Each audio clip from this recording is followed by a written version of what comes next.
ribuan terima kasih dan jazakumullah khairan jazak. Mudah-mudahan Allah Ta'ala memudahkan segala urusan peringkat berwakaf dan berjumlah.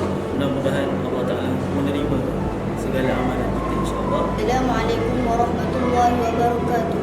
Nama saya Ahmad bin Muhammad Nawawi di kelas 6 Ibnu Majah di Sekolah Rendah Islam Seri Ahmadiyah. Saya ingin mengucapkan terima kasih atas penyumbang dan semoga Allah melipat gandakan rezeki dan memanjangkan